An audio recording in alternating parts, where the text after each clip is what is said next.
การแสดงชุดที่ 20 ลำเพลินผาแดงลานางไอ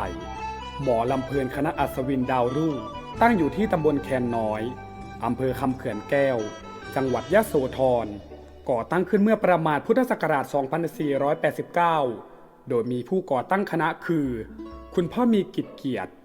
และมีผู้สืบทอดในรุ่นต่อมาคือนายคำบลกิจเกียรติซึ่งได้รับการถ่ายทอดองค์ความรู้ด้านศิลปะการแสดงหมอลำเพลินจากอาจารย์ผันศิลารักษ์คณะผอรุ่งศิลป์เดิมทีการแสดงหมอลำเพลินนิยมดำเนินเรื่องเพียงเรื่องเดียวตลอดการแสดงต่อมาคุณพ่อทองมีมาลัยหรือนายมีมาลัย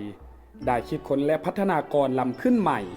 โดยนำวรรณกรรมพื้นบ้านอีสานเรื่องผาแดงนางไอมาใช้เป็นเนื้อเรื่องในการแสดงส่งผลให้หมอลำเพลินได้รับความนิยมอย่างแพร่หลายการแสดงชุดลำเพลินผาแดงลานางไอเป็นการตัดตอนเนื้อเรื่องในช่วงที่เท้าผาแดงเดินทางไปลานางไอโดยนำเสนอรูปแบบการลำและลีลาการแสดงตามขนบของคณะอัศวินดาวรุ่งแสดงโดยนางสาวสิริยากรผลเยี่ยมผู้ถ่ายทอดท่ารำนายคำบลกิจเกียรติอาจารย์ที่ปรึกษานางสาวหนึ่งฤทัยวงศาหาราช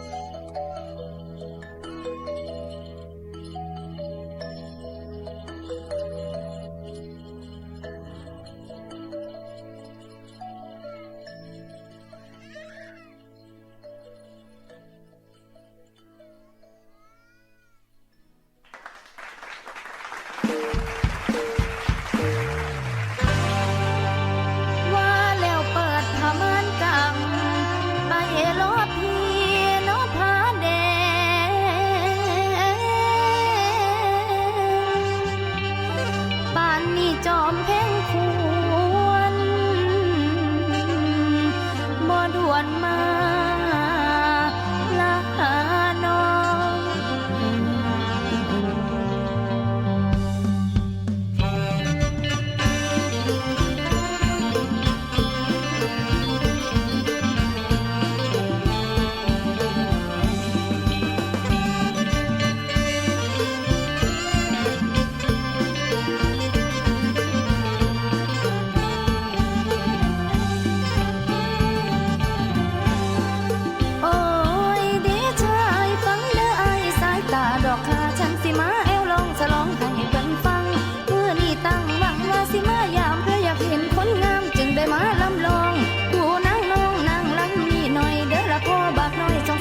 ให้ผู้ลำเนื้อส้มซ้ำแนวมากน้องสุกกะลุนาคนถูกนางทมเก่าหินสินสมสางอีนางล้องบ่ให้แต่งกันว่าเงินและแบ่งอีนางน้องบ่เอาเว้าถือขอบ่ให้แต่งเพราะเม็ดขั้นพี่ชายใจเด็ดบ่ว่าเลยทั้งน้องทั้งน้องไอ้ทั้งน้องทั้งน้องไอ้ทั้งน้อง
สวัสดีค่ะ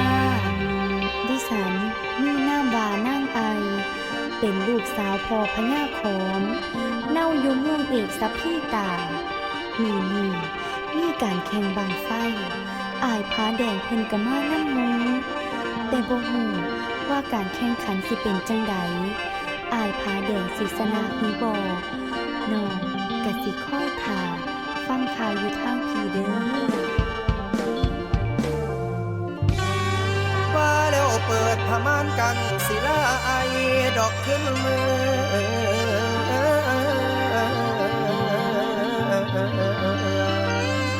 หา แดงเสียใจร้ายก็ได้บังไฟมันขา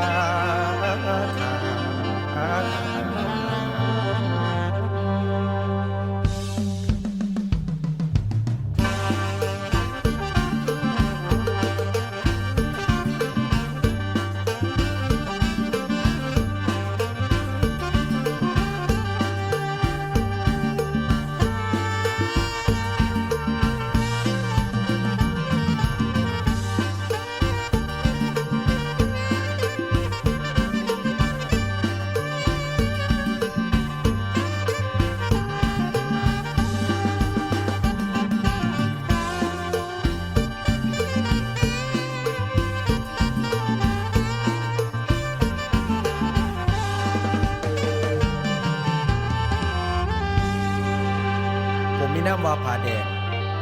ขอบครองอยู่ที่เมืองผาพงเป็นกษัตริย์หนุ่มยังบ่ทันมีลูกมีเมียมื้อนี้รู้สึกเสียใจเหลือเกิน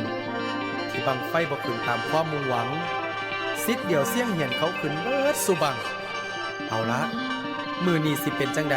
สิไปลาไอขึ้นเมืองสากลพ่อแต่มาเห็นหน้ากันระยะแก้วไอ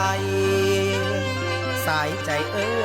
ยน้องแก้วบ่มีได้ดอกอยู่นำพี่นี่ทุกอยากลำกำเก้ามันนำทันจังได้หันคนทางสิห่างกันดอกดีน้อง เป็นจังใดเนาะอ้ายผาแดงคือหยังหน้าเศร้ามาจังสันจ้าไปแข่งบังไฟแม่นสนะหูบ่เว้าให้น้องฟังเบิ่งกันนะ คือจังสีดอกไอพี่นี่ได้ไปแข่งบังไฟได้เฮ็ดสัญญาไว้กับพ่อพญาขอมว่าถ้าบังไฟไอขึ้นเพิ่นสิยกไอให้กับอายแต่ถ้าบังไฟไอบ่ขึ้นอายนี่ต้องเสียให้เสียเมืองเสียหน้าแต่แล้วบังไฟอายก็แตกค่าคางบังไฟพอกระสุกเฮาคือสิบ่มีบุญวาสนาได้อยู่นํกันดอกอายนี่อายไผบ้านประชาราษฎร์เหลือเกินสิขอคืนกับเมืองผาพงสากรไว้โอกาสหน้าเฮาจังพอกันไหม ละเมื่อนั้น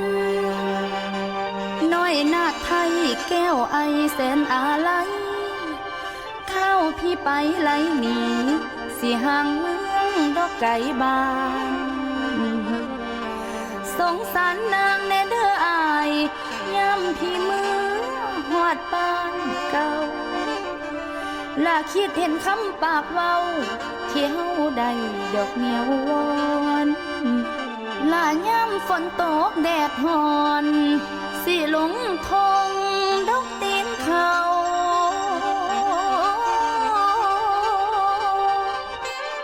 ลาคิดเห็นคำเฮาจาได้นางคิดดอกเฮียงนอนละมีแต่สองเฮาเว้านำกันอยู่อมอมพ่อแม่นางบ่ห้ามตามแท่ดอกแต่ใจคันพี่ขึ้นเมื่อบานพาพ้องให้คงอวยพบคนสวยอยู่พูนอย่าลืมน้องผู้อยู่คอยอ้อยเด็กชาย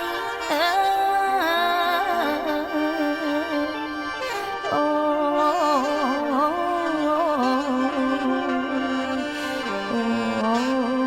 ยลานนาปะขั้นอายสิขึ้นเมื่อไอสิน้ำไปทรง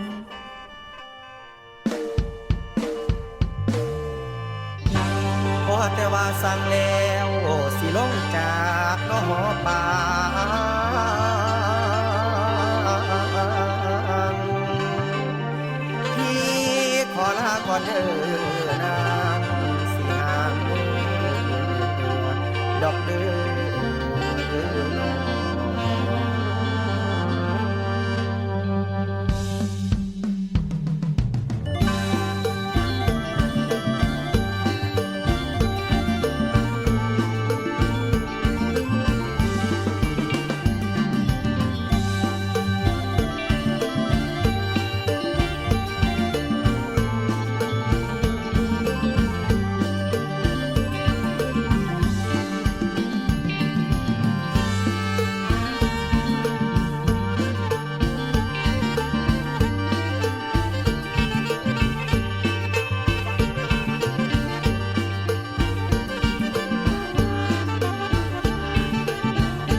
ละไปก็เด้อสายตาอย่าไล่ลืมอายผาแดงเผาคันได้ไก่เนื้อกูหัวใจกูว่าฮอดละยามได้ห่างดีกำฉันมีไปใช้นี่เวรกรรมกำฉันมีไปใช้นี่เวรกรรมโอ้จำใจหักจากรักอยู่อยาลาเด้อน้องอย่ามีสองจากพี่สาวคนงาม